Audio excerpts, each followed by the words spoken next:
Boy, JB Pritzker, Illinois, Donald Trump, that whole thing is in the news constantly because Pritzker thinks he's in the right somehow, even though 85 or 90% of America thinks he's in the wrong. To that end, let's bring in Representative Mary Miller, District 15 Republican, great state of Illinois. Representative, how are you? Good to see you again.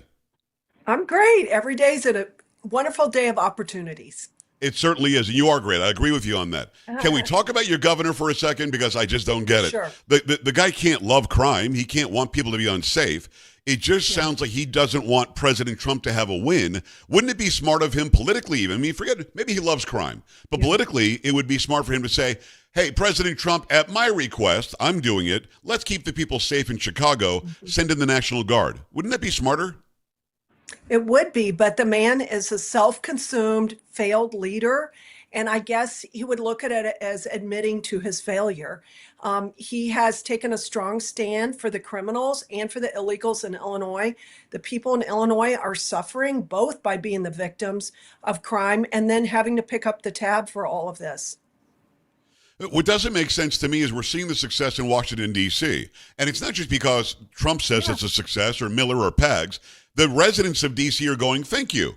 I really, really appreciate that you're doing this. I'm safe. I can go to Union Station now. I'm not going to be carjacked as I'm going down the road. There aren't ATV gangs, that are dominating the roads in Washington, D.C. Thank you for doing this. Please leave the National Guard here. If you talk to people in Chicago, I've seen people in some of the highest crime neighborhoods saying, we're not peaceful. We don't have safety. Please send the National Guard.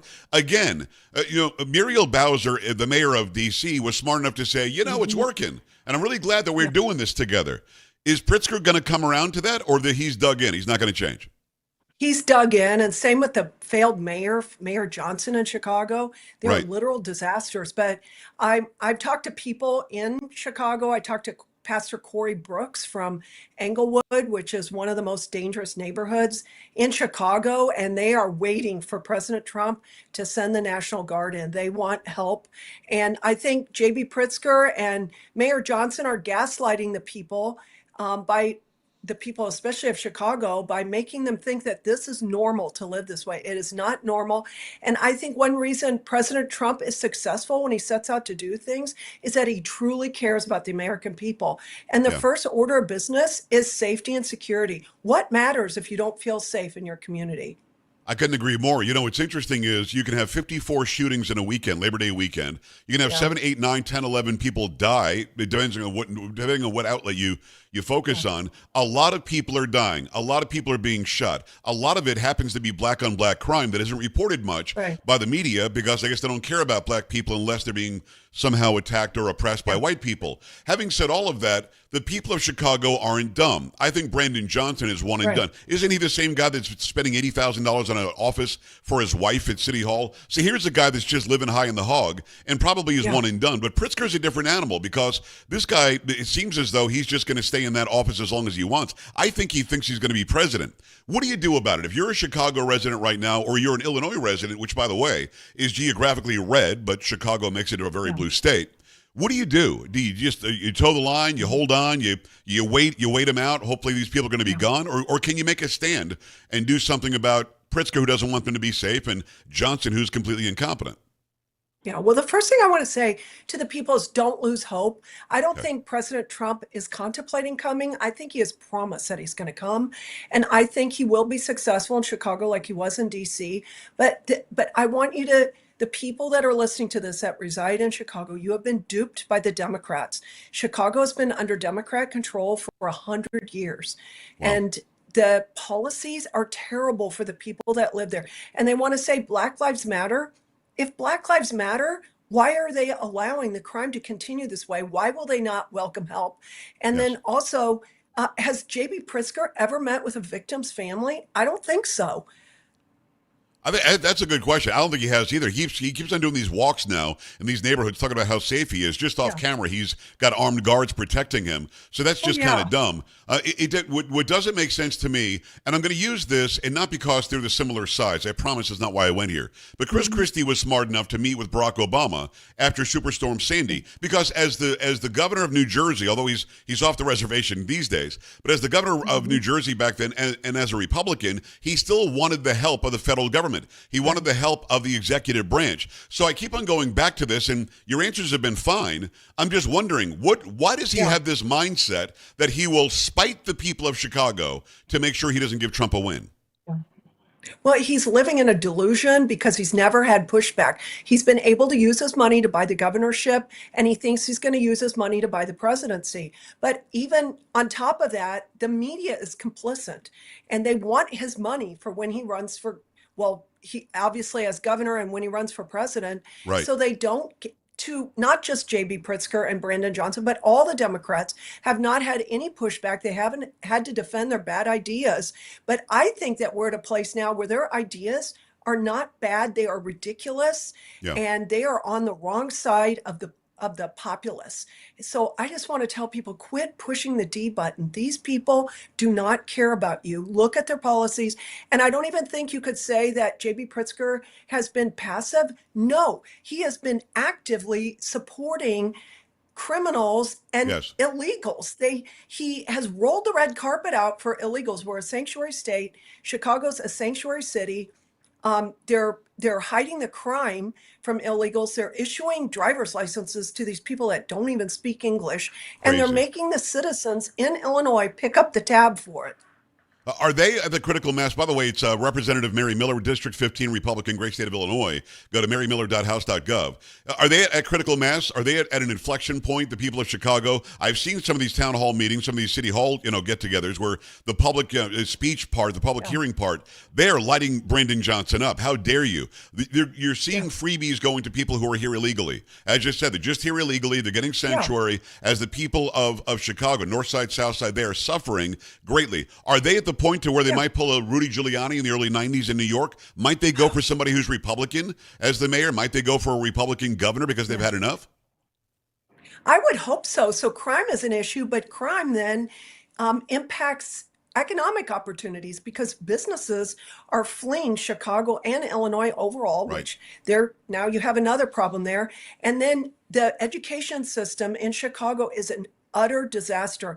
And I've said multiple times, the most racist thing going on in our country is forcing inner city Black and brown children to be forced into failing schools that don't have one child reading at grade level, and then they graduate and they have been damaged for life. The teachers union got Brandon Johnson elected. Why? Just so the money keeps on flowing? I know he's a former teacher, but he must have been a horrible teacher. So, I mean, why was he the guy? He'll just do their bidding? Yeah, their bidding. It's all about power, concentrating power. They've got their person in power there. And that's what the teachers unions is about. It's not about education. It's not about the student or the teachers in a lot of cases, for that matter. It is about the teachers union. The teachers union has destroyed our country. They destroyed quality education. And I actually am hoping that we can have a hearing here in Congress and make the teachers union come and answer questions. I would think so. And why don't they want competition? Competition makes a better product, both the public schools and the charter schools and the private schools and everything. School choice is something that should be nationwide. It's Representative Mary Miller. Let me finish on the whole National Guard idea in Chicago. The president has purview. Congress has purview over D.C. It's a district. Chicago is a city and a state. States do have rights. Can he send them in? Does he have to say, we've identified an emergency in Chicago, so we're sending them in? Because without Pritzker saying come in, you have to have an emergency situation. Yes, I think he does. I mean, Eisenhower sent the National Guard in to protect, I believe, 9 students. Yes. And I think President Trump recognizes that he has the opportunity and the responsibility to protect the people in Chicago because JB Pritzker and Brandon Johnson are not doing it. It is Representative Mary Miller. We appreciate the time and the access. Let's talk about illegal immigration. We know that ICE is doing raids in Chicago as well they can. I talked about this on my show yesterday, and I wonder if you're going to roll with me on this. SB 1070 in Arizona was presented by Jan Brewer during the Obama administration. She said in Arizona, we're going to do our own immigration laws that will mirror the laws that are happening federally. Obama and Holder sued her and won at the Supreme Court. The reason why they won was the Supreme Court said all issues of naturalization and immigration go back to the federal government. So Obama and Holder were able to not enforce any laws if they didn't want to, just as Trump now, according to the same ruling, can say we're going to enforce the laws. So there literally is no stopping ICE and the federal government and DHS from coming into Chicago, right? Right. Right. And I mean, it's a fact that the federal immigration laws trump what the state wants to declare. So they have every right to come in and arrest the illegals and get them out of here. And by that mentality, literally, you can't have a sanctuary city or a sanctuary state. You can call it that if you want, but there's no such thing because the federal government can come in and say, you can try to give them sanctuary all you want. We have purview over these people. So again, I keep going back. I'm going to sound like a dumb guy, and I apologize if I do. But why is Pritzker doing it? Why does he want to protect those who came here illegally that he hasn't vetted? He's telling them go protest in the streets when ICE shows up. Take out your phone. And he thankfully said Apple or Android. I'm glad that he threw that in there when he said it the other day. But take out your phone and record ICE. Mary, what am I missing? I don't understand. The guy wants illegal immigration. He wants more crime. He wants more mayhem. To what end? Yeah. I think it's about votes, future votes. They know that the people are abandoning the Democrat Party and they want to assure that they're going to remain in power. So it's about votes. And Illinois doesn't require a driver's license to vote, which hopefully President Trump will put an end to that. And we're going to have some kind of election reform for the next election. But how do you get votes out of making people less safe? I guess my wonderment is, and maybe this is what you're alluding to, are there that many people who are illegally in the country in Illinois that could perhaps sway an election? Is that why? Because, again, those who live there, those who want safety, security, and tranquility, those who want opportunity, those who don't want to die because they live there, are not going to vote for the people that are putting them in harm's way. Who's going to? Right. I think that the fact that we have an uninformed electorate, I mean, think about how many generations now of people have graduated and they're functionally illiterate. They're illiterate when it comes to civics. They don't understand powers with the people and they're hooked onto legacy media. Whoever controls the information is going to control the people. And so you just have like all kinds of factors, psychological, educational, and then of course there's economic factors too. They're promised some kind of economic payday if they vote for the Democrats, and they're lied to. I feel like we're breaking through, though, Representative. I really do. I feel like we're getting through. When you've got a story, when you've got a story like this young lady in Charlotte that left war and came here, Irina Zabrutska. I'm not sure that I'm pronouncing it right, but here's a little girl. Now, I was looking at that. I didn't watch the whole video. I don't want to see her end of life. I know what happens to her, but you see a little girl, a 23-year-old.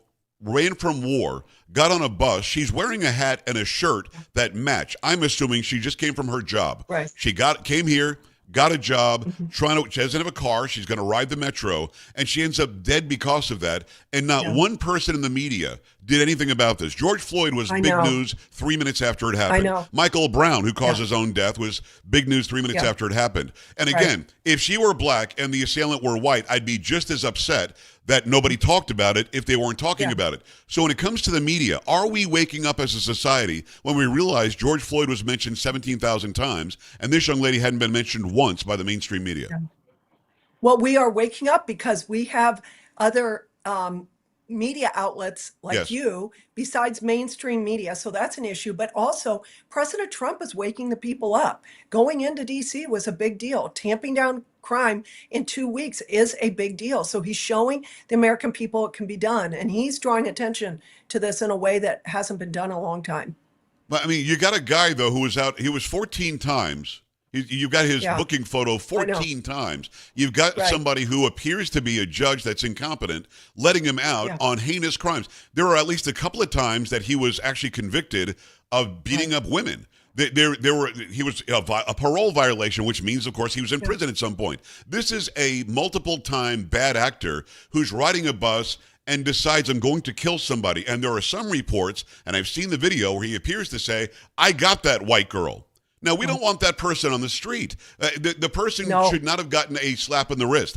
What do you think the story is with these judges? Do you think they're doing it because they want mayhem? Are they doing it because they think that one community is owed something and one isn't? Is it just a lack of competency in the job? What's going on there, do you think? Well, there was a story I read that the judge had some kind of conflict of interest with some kind of counseling center where she was sending these thugs, these violent offenders, instead of holding them in prison. But I do want to go back to Illinois. Illinois Please. has no cash bail. And we are the only state in the union that has no cash bail with no limits. And these violent offenders are just released onto the street. And it's crazy. I mean, I've had several families in my office weeping over their children murdered by these violent people, and then these people were just released onto the street. It's unbelievable. But President Trump's on that too, because I know on the news today I caught him a little bit talking about no cash bail and that we need to end this. But he's doing what he can on the federal level. We're behind him here in Congress, but also he's bringing attention to these things that have been going on for a long time. Thank Yeah. God. Well, why would people stop committing crimes if there's no penalty? There's no reason to. Right. I guess you want me to commit crimes. Yeah. They're completely emboldened. I couldn't agree more. Same with the illegals. Go ahead. Same with the illegals. They're emboldened too. They're getting away with it.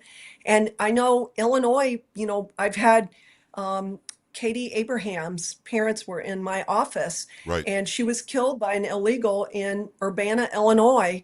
And he'd been arrested. He'd been deported before. He could have cared less. He hit them going like 70, 80 miles an hour. He didn't check on them. He took off on foot. Thankfully, he Wow. left Illinois and he's arrested in Texas on a bus heading back to Mexico. But it should have never happened. He shouldn't have been in our country. But those are the type of people that JB Pritzker is fine about releasing. But these people are hypocrites. Brandon Johnson has 150 policemen guarding him while he talks about how safe Chicago is. If Chicago's so safe, why do you need 150 people guarding you? Well, I think the people, and by the way, thank you for bringing up the young lady that was killed by somebody. Yes, we here in Texas, where I am, do not mess around. You come here, you're going to either get deported, or you're going to be arrested. You're not getting out on no cash bail. That's for sure. One last thing on Brandon Johnson. He literally, and I played this. I think I got a couple 100,000 views on social media when I played this video. He literally said President Trump is somehow supporting the gun smuggling from places like Tennessee. From Mississippi into Illinois, because the guns show up, I guess, Mary, in Illinois, and the bad guys say, well, I wasn't gonna, but now that the guns are here from Mississippi, I guess I'll use them. He can't really believe that, can he? No, and also there is gun running in Chicago, but arrest those people. And now Yes. we have Venezuelan gangs gun running, so you've made the problem even worse. And he doesn't deal with it. He also said he was welcoming investment to Chicago. I'm sorry, but investment in Chicago is leaving. Nobody is coming back to Chicago with crime the way it is. People are not going to invest in Chicago. That's Representative Mary Miller, District 15, Republican, great state of Illinois. MaryMiller.house.gov. We're back after this in the Joe Pag Show. Stay right here.